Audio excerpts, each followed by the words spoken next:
Le feu du palais brûlait encore dans le ciel, même lorsque le monde tournait et que les saisons passaient. Bien au-delà des collines maudites de Niador, là où les ombres ne disparaissaient jamais vraiment, le bébé bercé par Sewa devint un garçon hanté par des questions qu'il ne pouvait pas faire taire. Nyoka. Il était grand pour son âge, avec la carrure d'un jeune guerrier et des yeux qui portaient des tempêtes.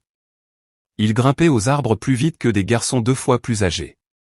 Sa force grandissait d'année en année. Mais quelque chose d'autre aussi. Des rêves. Chaque nuit, le feu rampait dans son sommeil. Des cris résonnaient. Des ombres l'attrapaient. Des visages qu'il ne connaissait pas l'appelaient depuis un trône couvert de cendres. Il se réveillait en sueur, le cœur battant, avec le son de tambour qui n'existait pas résonnant dans ses oreilles. Le village près des collines maudites craignait la forêt. On n'y cultivait rien. Aucun enfant n'osait la traverser. On l'appelait la forêt des os. Mais Nyoka. Il ressentait autre chose. Pas de la peur. Une attirance. La prêtresse Sewa, désormais vieillissante et silencieuse, ne l'avertit qu'une seule fois. Tu es né la nuit des cris. C'est tout ce que tu dois savoir. Mais cela ne suffisait pas. Quelque chose brûlait dans la poitrine de Nyoka, et aucune réponse ne pouvait l'éteindre. Il commença à s'aventurer en cachette aux abords de la forêt. D'abord pour retrouver des chèvres perdues. Puis pour chasser. Puis, sans raison. Un jour, à 16 ans, Nyoka suivit un étrange oiseau aux plumes bleues, plus profondément dans la forêt. L'oiseau avait des yeux comme le feu et ne faisait aucun bruit en volant.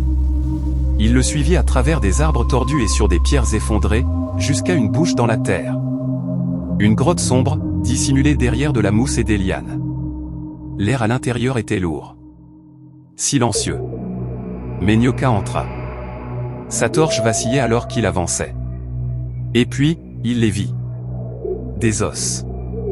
Des ossements humains. Entassés en cercle, comme une offrande. Les murs étaient marqués de symboles. Spirales, couronnes, et noms depuis longtemps oubliés. Au centre de la pièce reposait une couronne rouillée. Ancienne. À sa mauvaise place. Nyoka avança. Il la toucha. La torche s'éteignit. L'air hurla. Une onde de choc le projeta contre le mur.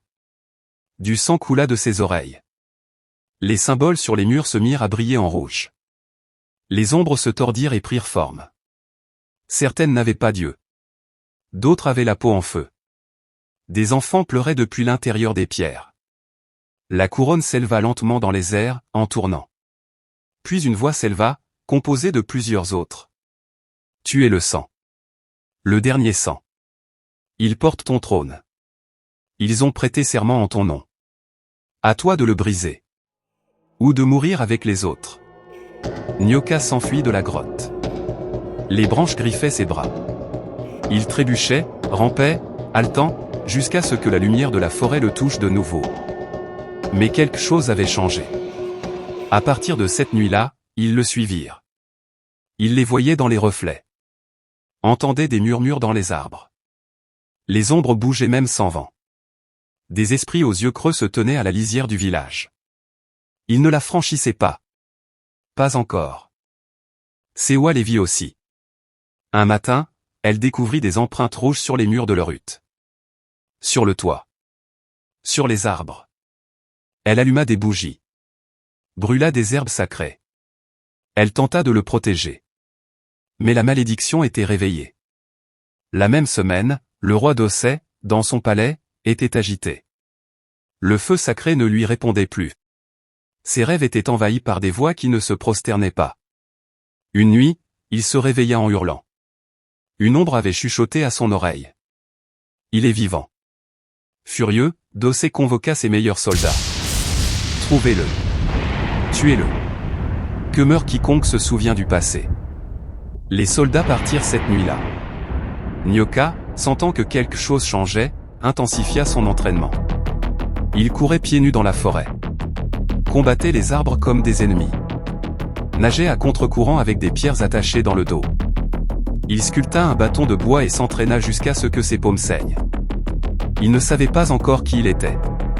Mais il savait que quelque chose approchait. Il n'était plus simplement un garçon avec des rêves. Il était le sang. Et la guerre s'éveillait avec lui.